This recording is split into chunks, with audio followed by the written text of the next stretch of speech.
बाहुबली, अमरेंद्र बाहुबली, और तुम्हारे रहते मुझे मारने वाला पैदा नहीं हुआ है मानो। नमस्कार, मैं अनुराग दांगी आप सभी का स्वागत करता हूं संवाद कोलकाता के इस खास प्रोग्राम जिद कहानी जिंदगी की में। आज के हमारे खास मेहमान है Amar Raj Saxena. Everyone, let's rock with your anchor, Amar Raj Saxena. मुझे लगता है कि ज़िंदगी में कोई भी इंसान अगर कुछ चाहता है तो ऐसी कोई जिद नहीं जिसे वो हासिल नहीं कर सके। मेरा मानना है, जैसा कि हम सबने बचपन से ही ये पढ़ा है, हम सबने अपने गुरुओं से ये सीखा है कि अगर आप सोच सकते हैं तो आप वो कर सकते हैं। पूरा बिहार में हम जहाँ भी रैली किया हूँ, पूरे बिहार में अमरराज सक्सेना बबुआ जी हमारे साथ मौजूद। मंसूर जी, देखिए मंसूर जी, क्या कि आज इस मैदान में सबके सामने आज हम आपको ये बताना चाहते हैं कि मीना सिर्फ हमारी है, और जब से हमने मीना को देखा है भाई साहब, मीना जो है वो हमारी बहुत अच्छी लगती है। और बाबू भैया चबाता हूँ पान, खाता हूँ लिट्टे, लोग मुझे प्यार से कहते हैं सुन। अगर किसी ने भी पान खाकर धरती पे धोखा तो मैं उसको जान ले लूंगा कि धरती मेरे बाबू राव चला मेरे को भी पता उसका शादी हो रहा है बाबा ये, लेकिन अपन साला बाटली मारेगा। ये बाटली ला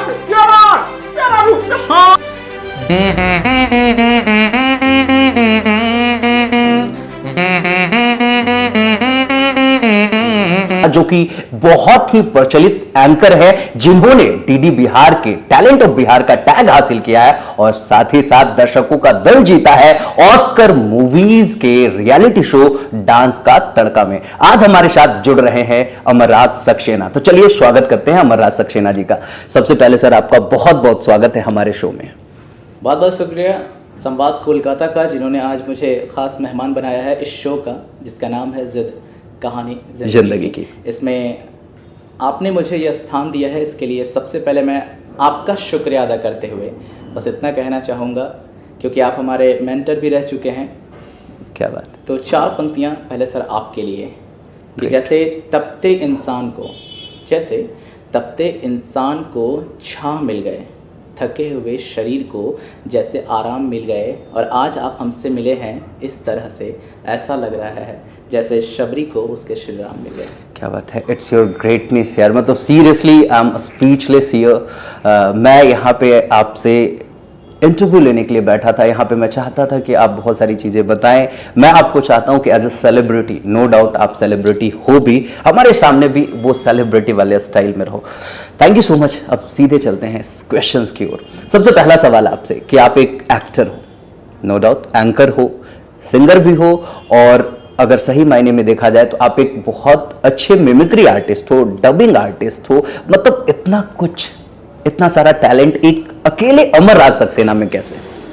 सबसे पहले मैं सभी दर्शकों का अभिनंदन करना चाहूँगा संवाद कोलकाता के इस शो से, इतना कहते हुए कि जैसे रात को आसमान में नजर आते हैं सितारे, जैसे रात को आसमान में नजर आते हैं सितारे, आपके यहाँ आने से हमारे वारे हो गए न्यारे, और आप सभी आज इस शो को देख रहे हैं तो ऐसा लग रहा है जैसे सुदामा के घर पे इतने सारे श्री कृष्ण पधारे। क्या बात है, बहुत अभिनंदन है सभी दर्शकों का, क्योंकि उनकी वजह से कोई एक इंसान सेलिब्रिटी बनता है या अपने जिंदगी में ऊंचाइयों को छूता है। अगर वो नहीं चाहेंगे तो कुछ भी संभव नहीं है।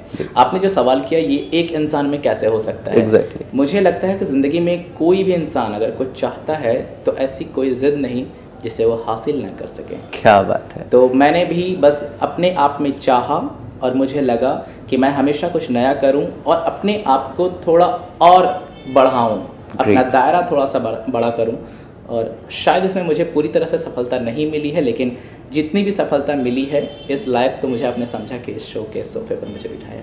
क्या बात है, बहुत खूब। अगला सवाल आपसे है, क्या आपने कभी सोचा था कि आप इतने पॉपुलर हो पाएंगे?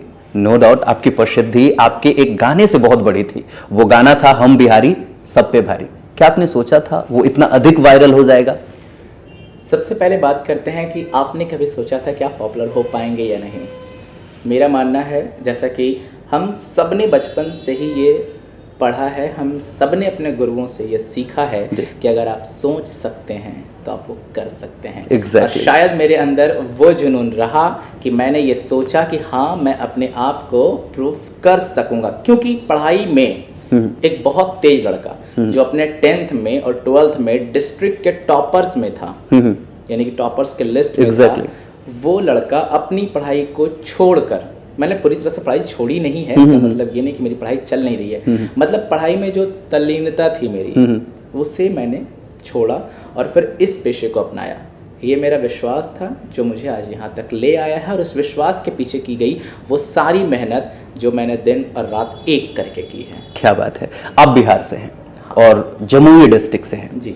एक सवाल बनता है यहाँ पे कि आप पढ़ने में बहुत अच्छे थे, जब आपने ये निर्णय लिया होगा कि मुझे अब पढ़ाई के जरिए कुछ बहुत बड़ा नहीं करना है, बल्कि अपने टैलेंट के दम पे, अपने एंकरिंग के टैलेंट के दम पे, अपने एक्टिंग के टैलेंट के दम पे कुछ बड़ा करना है, तो उस वक्त मतलब ये जो चेंज रहा होगा आपके परिवार पे नागवार गुजरा होगा, नो डाउट। आपके परिवार ने आपका साथ दिया या किसी भी तरीके से विरोध का सामना करना पड़ा?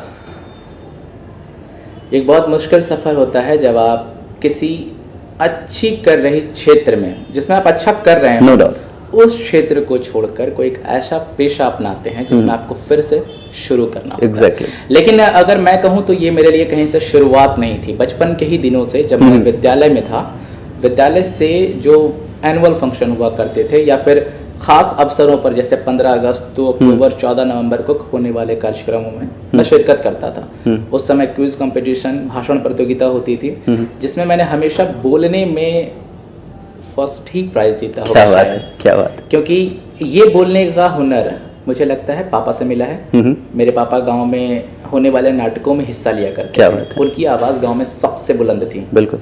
जब उन्होंने एक रोल किया था महिपाल सिंह का, मैंने उनका पहला नाटक देखा था, वो शायद उनका आखिरी नाटक हो गया, क्योंकि उसके बाद गांव में उतने नाटक हुए नहीं, लेकिन उनके उस अदाकारी ने मुझ पर जो इफेक्ट डाला है, उस इफेक्ट का नतीजा आपके सामने इस सोफे पर बैठा हुआ है।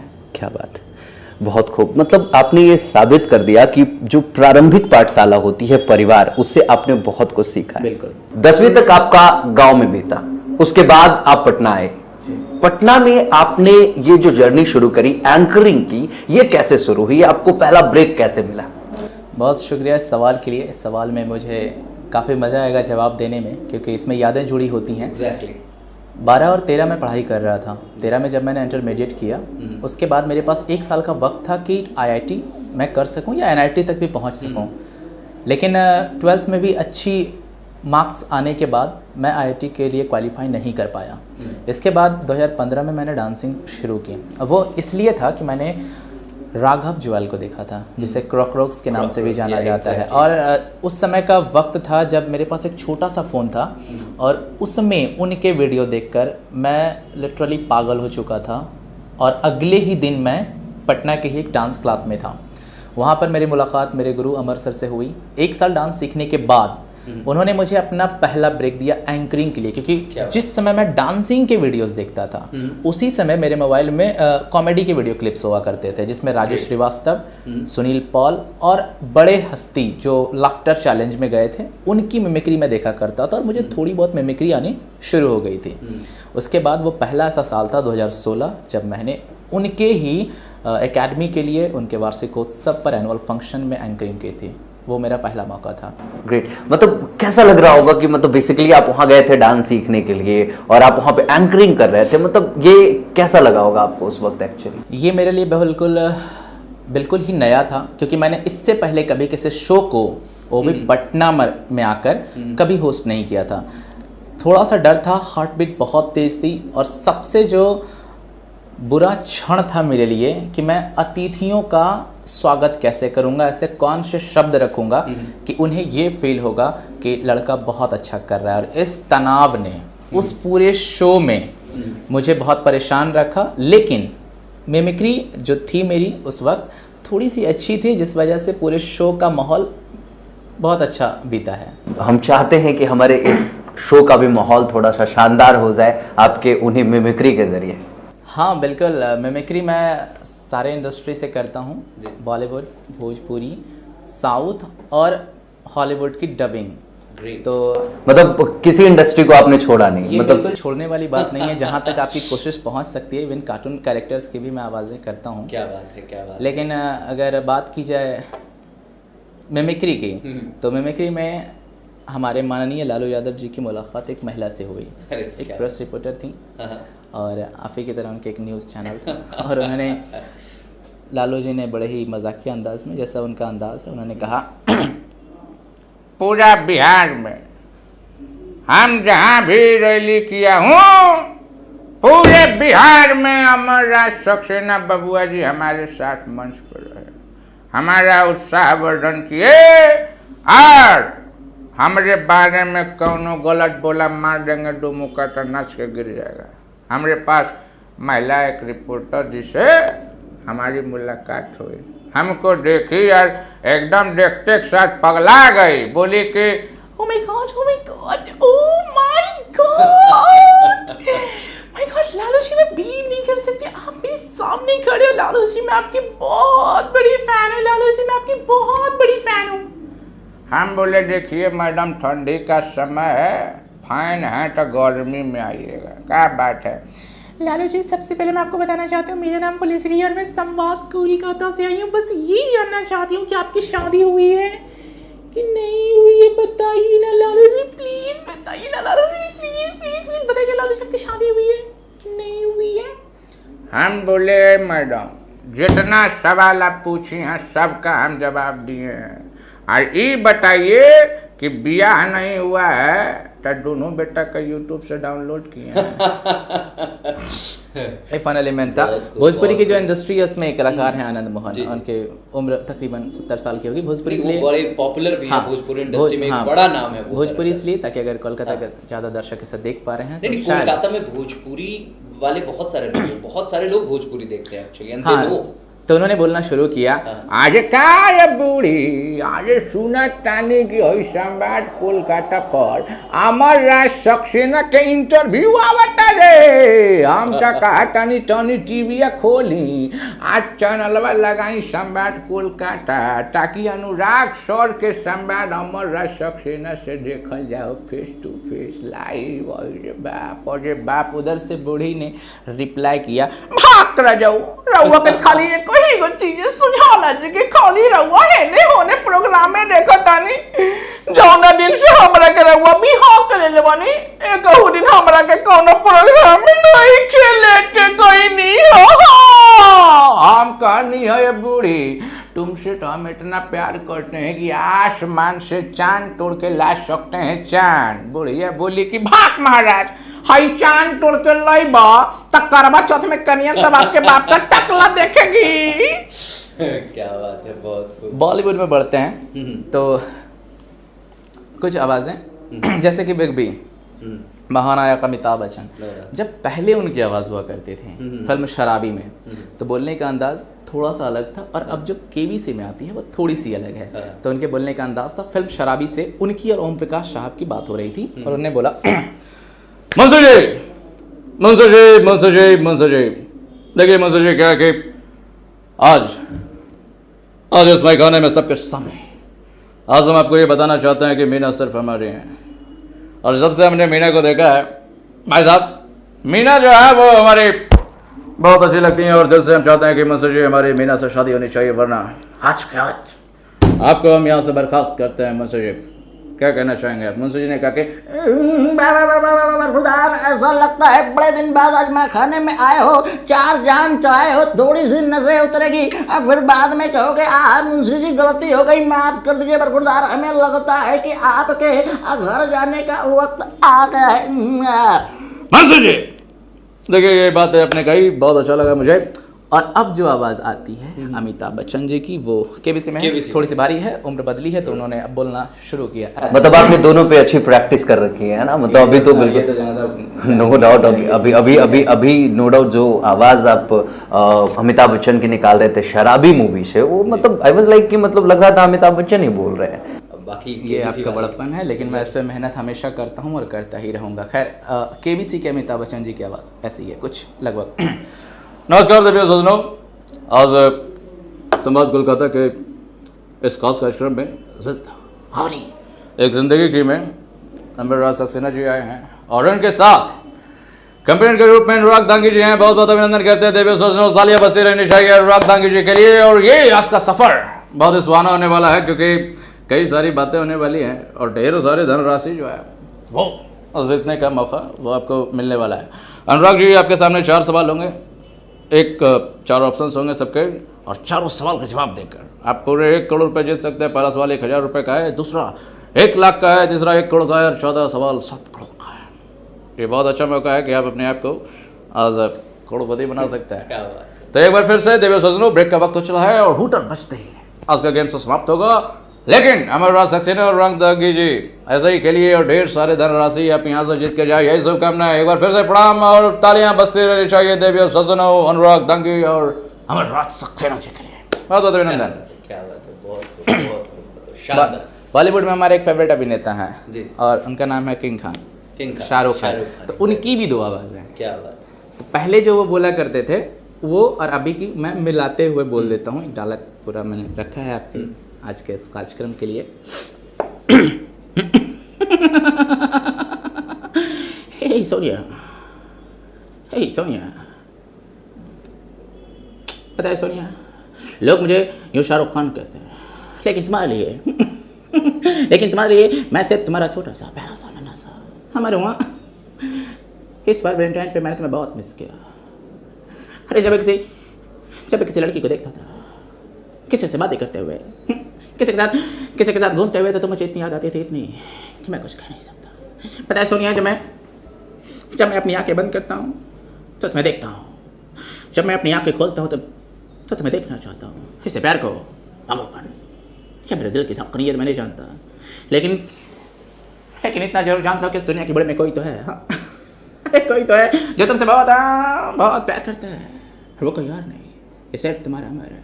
इसलिए आज इन सबके सामने, आज संवाद कोलकाता के इस लाइव इंटरव्यू पे मैं सबसे बस एक ही बात कहता हूँ कि तेरा पहली बार मुझसे मिलना, थरथराते होठों से मुझे चूमना और फिर मैं ज़िंदगी से रूठ कर दूर चले जाना।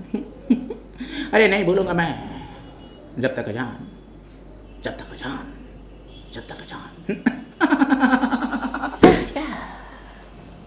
Thank you. ओके, सो बॉलीवुड में अब थोड़ा सा हम फन करने वाले हैं, यानी कि थोड़ा सा हंसने वाले हैं। बाबूराव गणपत राव आपटे का किरदार निभाने वाले परेश रावल को क्या बात। जब ये पता चला कि उनकी गर्लफ्रेंड की शादी हो रही है तो सुनील शेट्टी ने उन्हें जाकर ये बोला कि बाबू भैया आपकी, अब उनके ही अंदाज में बोल दूं तो और अच्छा लगेगा,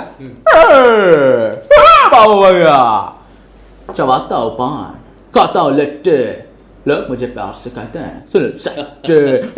अगर किसी ने भी पान खाकर धरती पे धोखा तो मैं उसको जान ले लूंगा क्योंकि धरती मेरे माँ है। बाबू भैया लगता है आपको बड़ों से बात करने की तमीज नहीं है। और एक बात आपको और बताना चाहूँगा कि आपके गर्लफ्रेंड की शादी हो रही है और आपको वहाँ पे जाकर उसे रोकना चाहिए ना बाबू भैया। आप जाना क्यों नहीं बाबू भैया, आपको जाकर उसे रोकना चाहिए था। बाबूराव ने रिप्लाई दिया, क्यों देवा, ये चाला साला मेरा नाम है बाबूराव, कहाँ फंसा आप? ये चाला ये साला मेरे को भी पता है, उसका शादी हो रहा है बाबा ये, लेकिन अपन साला बाटली मारेगा। ये बाटली ला के ये सारे बाटली ला के दे रहे देवा। बाबू लगता आपको कुछ फर्क नहीं पड़ता, लगता कुछ घंटा फर्क नहीं पड़ रहा आपको। ये देवा, उसने अपने हाथों में मेहंदी लगा रखी थी, हमने भी चाला उनकी डोली उठा रखी थी, हमें मालूम था वो निकलेगी बेवफा, इसलिए हमने उनकी सहेली पहले पटा रखी। खैर ये तो रही मिमिक्री की बात, और सचमुच में मिमिक्री आपकी बहुत ही शानदार है। मैंने सुना है कि सर आप डबिंग भी करते हो मूवीज वगैरह की, तो ये क्या है और कैसे? देखिए, मैं अगर सच कहूँ तो अभी तक इसकी शुरुआत नहीं हुई है। मुंबई में हमारे एक मित्र हैं, उन्होंने कहा कि आप कर सकते हैं, आपकी आवाज़ बिल्कुल ऐसी है कि जब आप बोलते हैं तो ऐसा फील होता है कि किसी को डब कर रहे हैं आप।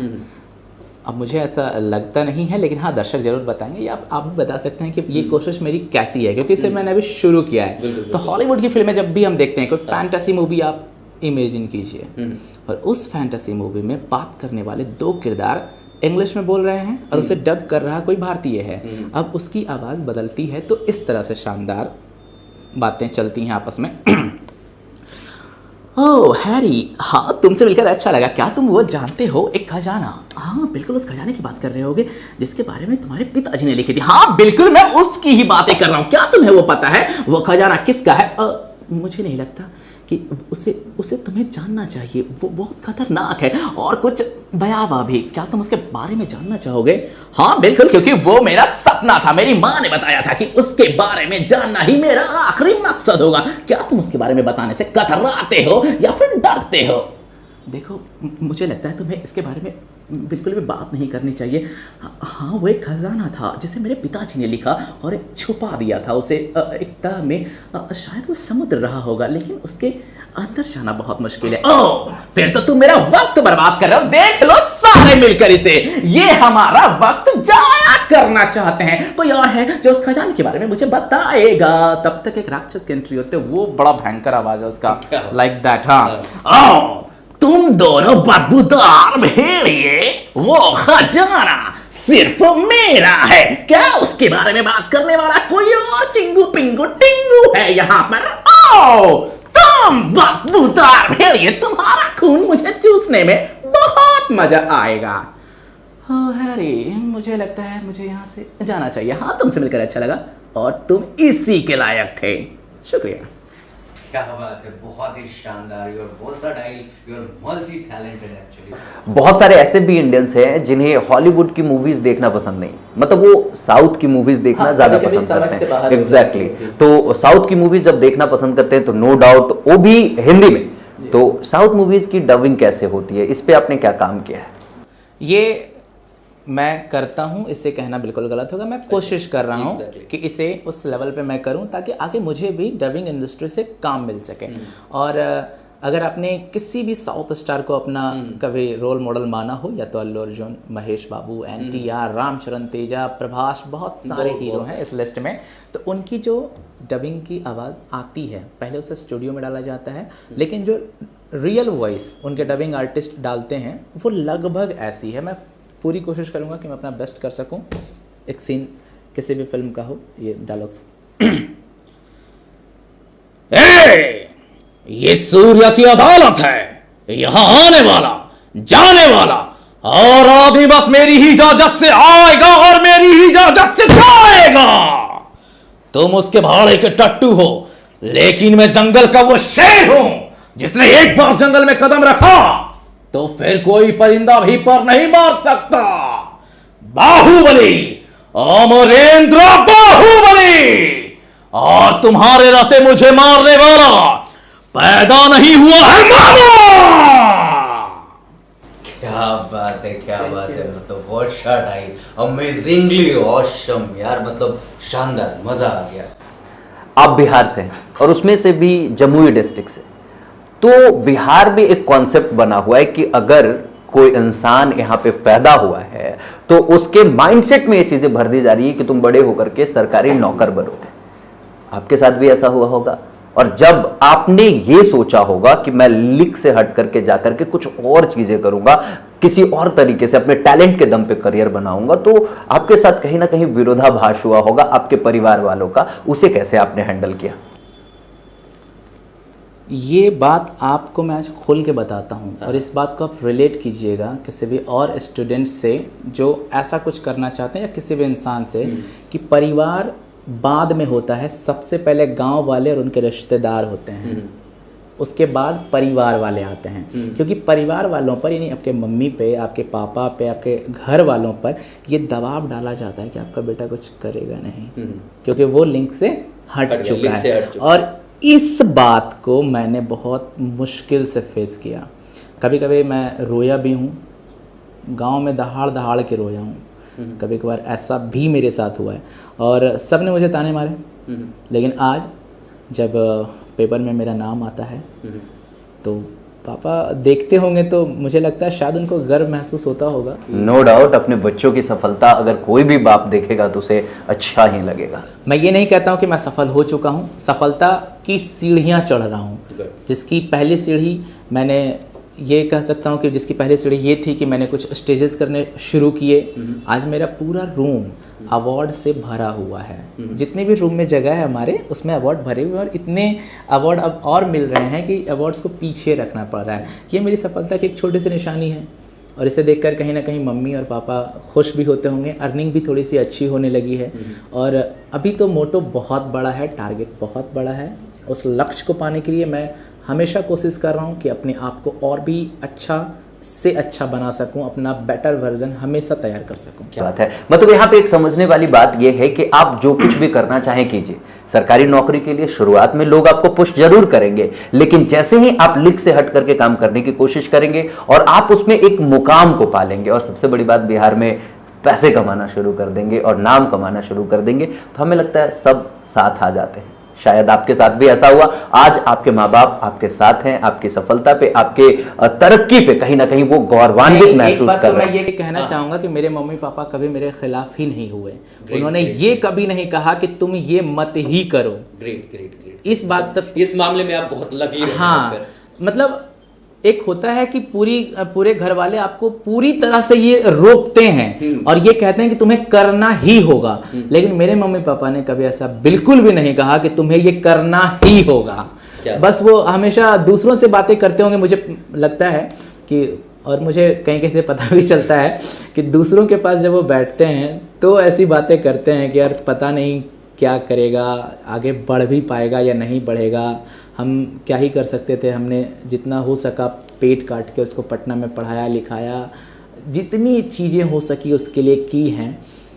तो अब मेरा ही दायित्व बनता है कि मैं अपनी कलाकारी से या मैं अपने प्रोफेशन से अपना नाम ऊंचा करके और अच्छी अर्निंग करके उन्हें ये दिखा सकूं कि जितना आप मुझे कमाने के लिए बोल रहे थे एक सरकारी नौकरी से, उतना मैं महीने का खर्च कर रहा हूँ। क्या बात है। ये बहुत बड़ी बात है एक्चुअली। जब आप इस चीज को पार कर लेंगे, इस चीज को हासिल कर लेंगे, तो नो डाउट आपके माँ बाप आपसे बेसिकली चाहते क्या है। जैसे आजकल के जो यूथ्स है वो बेसिकली होता क्या है कि वो परेशान हो जाते हैं, उन्हें लगता है कि उनके माँ बाप तो उनके साथ ही नहीं है, बट दरअसल ऐसा नहीं होता है। हमें लगता है कि माँ बाप सिक्योरिटी चाहते हैं, मतलब चाहते हैं कि हमारा बेटा सुरक्षित रहे, वो किसी रूप से पैसे कमा रहा हो, किसी रूप से नाम कमा रहा हो, मतलब अपने लाइफ में सेट हो, यही चाहते हैं। आपके साथ जैसे ही ऐसा हो जाता है सब साथ आ जाते हैं।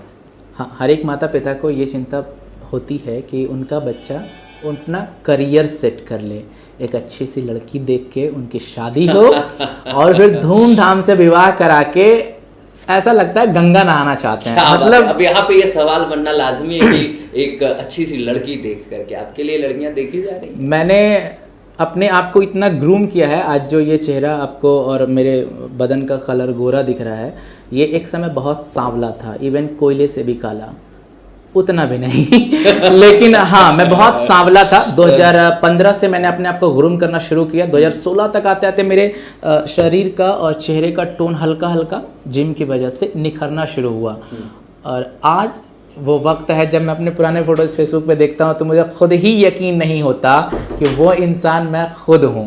यहाँ पे जैसा लगा कि आपने सवाल को टालने की कोशिश करा है, बट हम वहीं रहेंगे। अभी आपने बोला था कि माँ बाप एक अच्छी सी लड़की ढूंढ दे, आपके लिए माँ बाप ढूंढ रहे हैं या आपने ऑलरेडी ढूंढ रखा है? हाँ, या शायद ये सवाल के जवाब के बाद कई सारी लड़कियों का दिल भी टूटेगा, क्योंकि कई सारी लड़कियों का क्रश आप पे होगा। देखिए, पहले मैं आपको अपनी फैमिली और बैकग्राउंड से रूबरू कराना चाहूँगा, ज़रूरी भी है। जितनी बड़ी टेबल पे हम बैठकर ये बातें कर रहे हैं, इतनी ही बड़ी हमारी दुकान हुआ करती थी दादी की। पापा कहते हैं कि बहुत मुश्किल से उनका वक्त गुजरा है, बहुत मुश्किल से। आप समझ सकते हैं टेबल कितना होगा, ये 4x3 होगा मैक्सिमम, और इसी आकार के दुकान से दादी ने शुरू किया था। फिर पापा की बहुत कम एज में शादी हुई है। मेरी मम्मी अभी भी आप देखें तो मेरी मम्मी को कोई मेरी मम्मी नहीं कहता। लोग सोचते हैं कि हम दोनों भाई बहन होंगे, मेरी बड़ी दीदी है 5-7 साल की बड़ी होगी, ऐसी मेरी मम्मी उनकी भी बहुत कम उम्र में ही शादी हुई क्योंकि उसमें परिस्थितियाँ ऐसी रहीं। और फिर मम्मी ने घर को इतने अच्छे से संवारा, इतने अच्छे से सजाया कि पापा को उन्होंने पूरा सपोर्ट किया। और आज हमारा दुकान गांव में जो है वो एक मल्टी स्टोर दुकान है, वहाँ पे सारी चीज़ें मिलती हैं। एक औरत या फिर एक पुरुष जितनी भी चीज़ें धारण कर सकता है श्रृंगार के साथ, वो सारी चीज़ें उपलब्ध हैं हमारे दुकान में।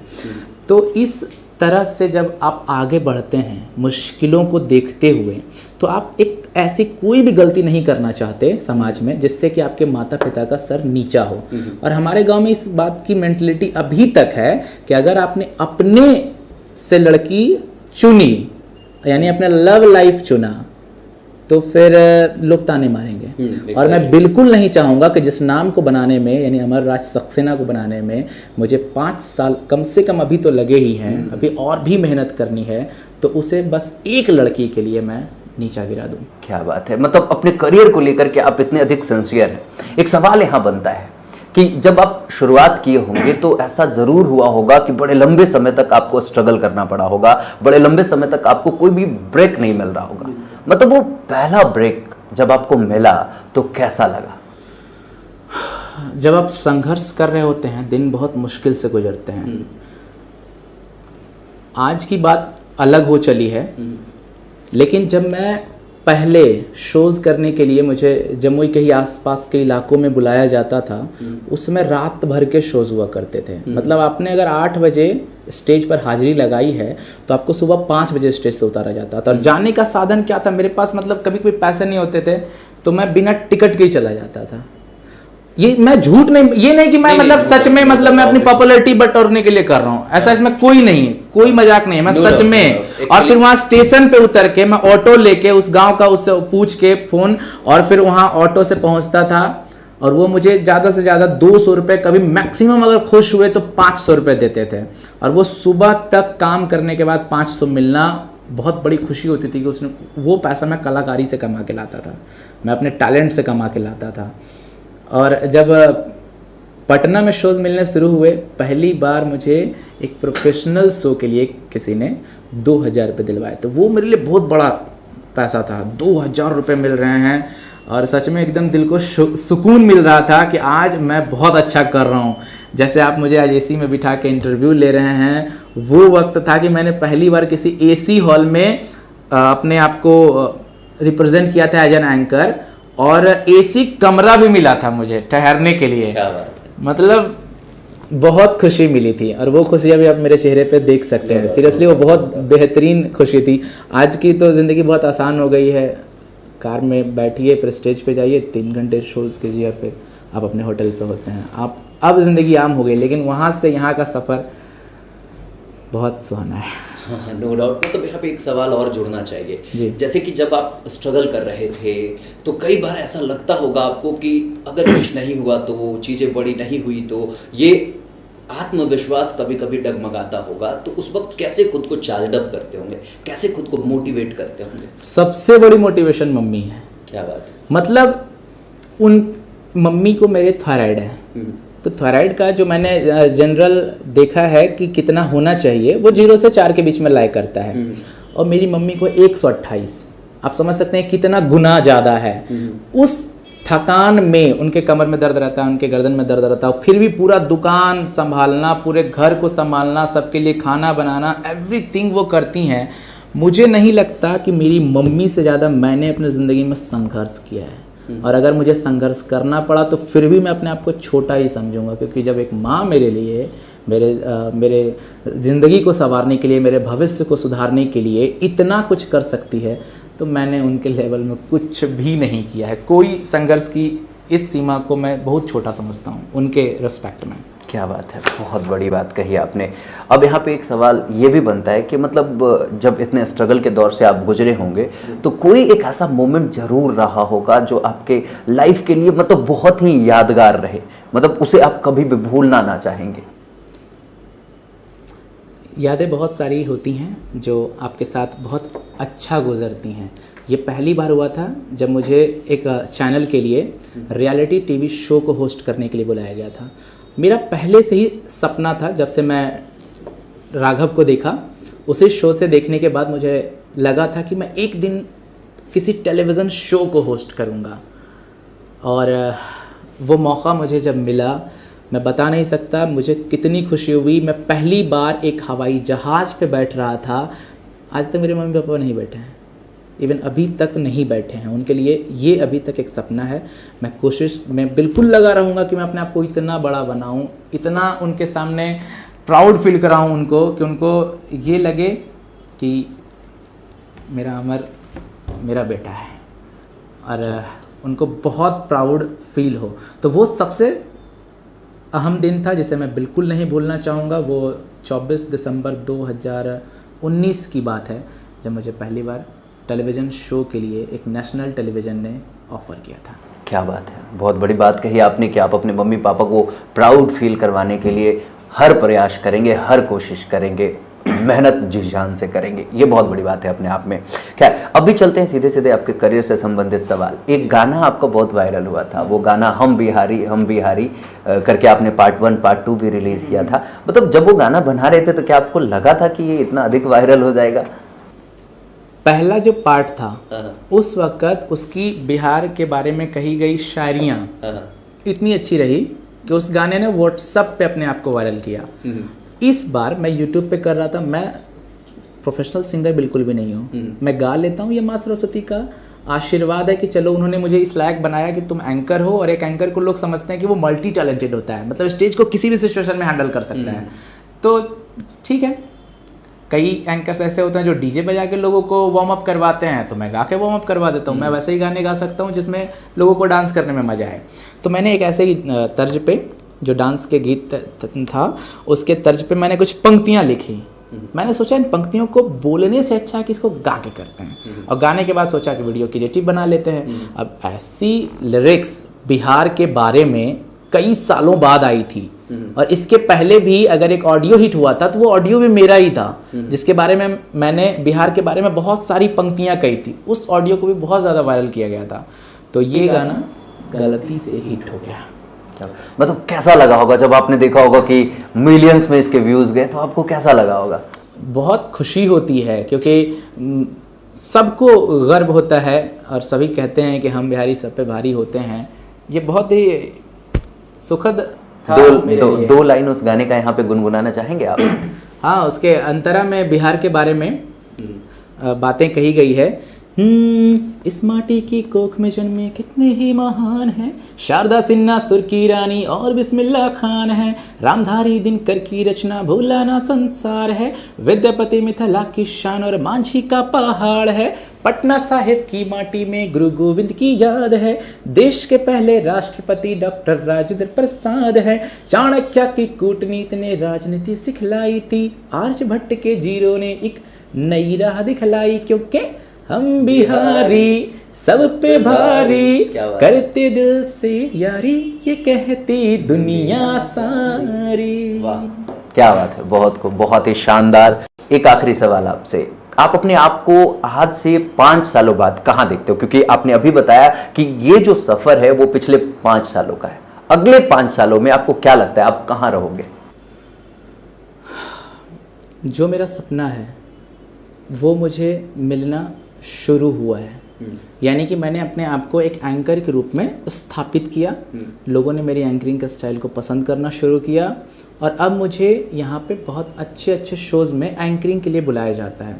बट ये वो पायदान नहीं है जो मेरी ज़िंदगी है, और हर एक का मोटो होता है कि वो जिस पायदान पे है उससे और आगे जाए। Exactly. तो मैं बिल्कुल जो हमारा सबसे बड़ा इंडस्ट्री है बॉलीवुड, वहाँ पहुँचना चाहूँगा, और अपने आप को आईफा जैसे बड़े अवार्ड शो में होस्ट करता हुआ देखना चाहूँगा कि हमारे सामने सारे सेलिब्रिटीज़ मौजूद हों, और उनकी मौजूदगी में मैं अपने शब्दों को रखकर सारे सेलिब्रिटीज़ को एक एक करके मंच पर बुलाऊँ, उन्हें आमंत्रित करूँ, और मैं खुद एक सेलिब्रिटी उस वक्त रहूँ।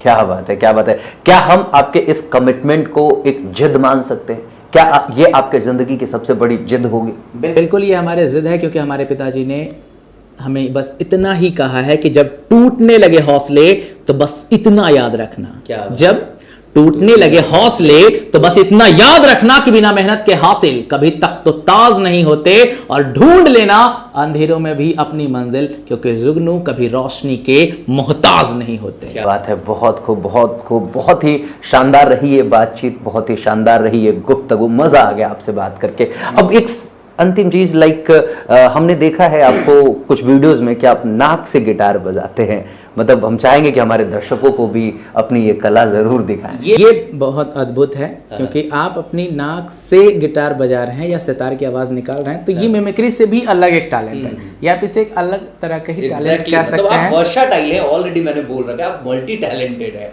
तो बिल्कुल सी बात है, एक अलग प्रकार की ये टैलेंट है। तो ये नाक से बजती है। और आज एक मैंने गाना, चूँकि मुझे मेरे सबसे फेवरेट सिंगर किशोर दा हैं, मैं उनके गाने बहुत सुनता हूँ और उन्हीं का गाया हुआ गाना है मेरे सपनों की रानी कब आएगी तुम, तो उसी को प्ले करते हैं आज। क्या प्लीज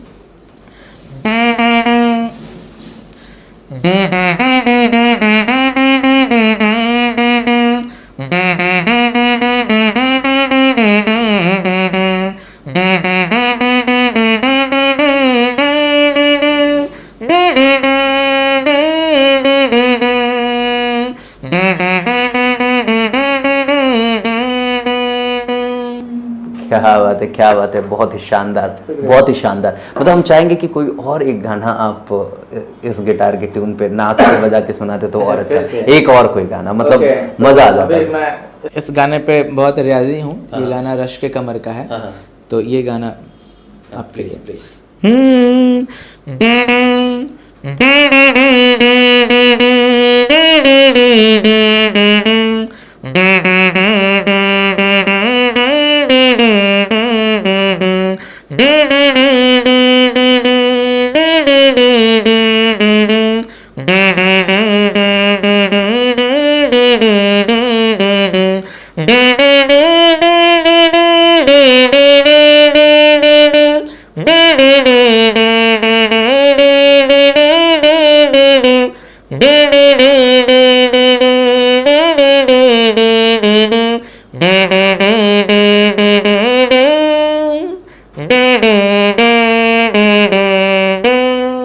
क्या बात है, क्या बात है, बहुत ही शानदार।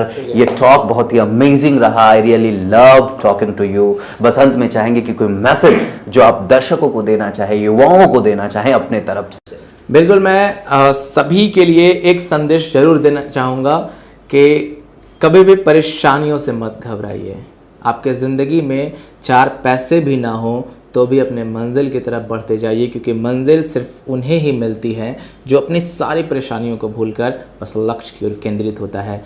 मैं ये भी बिल्कुल नहीं कहता कि मैं अपने लक्ष्य को पा चुका हूँ, लेकिन हाँ, अगर कोशिश करता रहूँगा और मेरा फोकस हमेशा अगर अपनी मंजिल की तरफ रहा तो मैं एक दिन अपने उस बड़े अचीवमेंट को, अपने उस बड़े गोल को ज़रूर पा सकूँगा।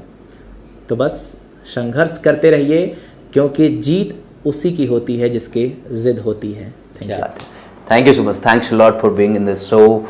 Thank you so much. It was really so much inspiring. I'm sure कि दर्शकों को ये बहुत ही अधिक इंस्पायर करने वाला है, दर्शकों को ये बहुत ही अधिक आनंदित करने वाला है। I'm sure कि दर्शक जब इस शो को देखेंगे तो अपने आप को आपसे कनेक्ट कर पाएंगे और उनके लाइफ में भी अगर कोई जिद होगी तो उसे फॉलो करेंगे। आज के इस एपिसोड में यहीं पे हम छोड़ेंगे आप सभी को। आज के हमारे एपिसोड में हमारे साथ थे अमरराज सक्सेना, और आपने देखा कि अमरराज सक्सेना जी ने कैसे आप सभी को खुद से जोड़ के रखा और बहुत सारी ऐसी बातें बताई जिसने निसंदेह आपको बहुत ही अधिक प्रेरित किया होगा। तो आज के एपिसोड में यहीं पे विदा लेते हैं, फिर मिलेंगे अगले एपिसोड में। हाँ, जिद कहानी जिंदगी की में, और अगले एपिसोड में फिर होंगी बातें किसी और शख्सियत से जिन्होंने अपने जीवन में कुछ बहुत बड़ा हासिल किया है। Thank you so much. Thanks a lot.